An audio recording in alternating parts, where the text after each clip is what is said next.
T20 సిరీస్లో team India స్పీడ్కు break పడింది. 4వ టీ20లో సూర్యకుమార్ సేన 50 పరుగుల తేడాతో ఓడిపోయింది.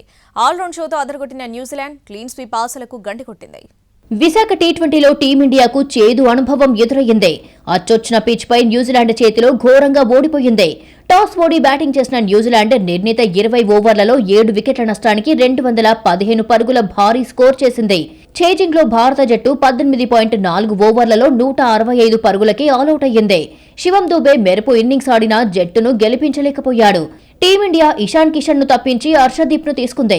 బ్యాటింగ్ డెప్త్ కంటే కూడా బౌలింగ్ మరింత మెరుగ్గా ఉండేందుకే ఈ నిర్ణయం తీసుకుంది. కానీ న్యూజిలాండ్ ఓ ఆట ఆడుకుంది.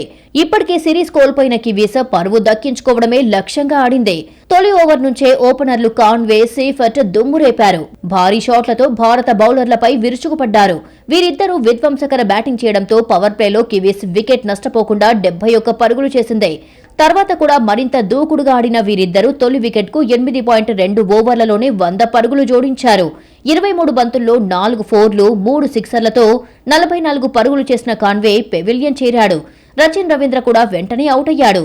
36 బంతుల్లో 7 ఫోర్లు, 3 సిక్సర్లతో 62 పరుగులు చేసిన సీఫర్ట్ అవుట్ అవడంతో కివీస్ జోరుకు బ్రేక్ పడినట్టు కనిపించింది. అయితే గ్లెన్ ఫిలిప్స్, డారిల్ మిచెల్ దూకుడుగా ఆడడంతో స్కోర్ 200 దాటింది. మూడో మ్యాచ్తో పోలిస్తే 216 పరుగుల పెద్ద టార్గెట్ ఏమీ కాదు. కానీ చేజింగ్లో ఫస్ట్ బాల్కే టీమిండియాకు భారీ షాక్ తగిలింది. బీభత్సమైన ఫామ్లో ఉన్న అభిషేక్ శర్మ డకౌట్ అయ్యాడు. 2 ఓవర్లలోనే సూర్యకుమార్ యాదవ్ కూడా అవుట్ అయ్యాడు. ఇక్కడి నుంచి భారత్ కోలుకోలేకపోయింది. ఈ పరిస్థితుల్లో సంజు శాంసన్, రింకు సింగ్ ఆదుకునే ప్రయత్నం చేశారు. ఈ అవకాశాన్ని సద్వినియోగం చేసుకునేలా కనిపించిన సంజు కొన్ని షాట్లతో ఆకట్టుకున్నా కీలక సమయంలో వెనుదిరిగాడు.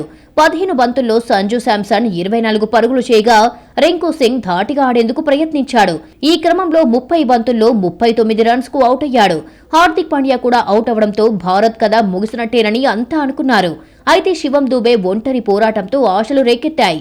కివీస్ బౌలర్లను చితక్కొట్టిన దూబే కేవలం 15 బంతుల్లోనే 50 పరుగులు చేశాడు.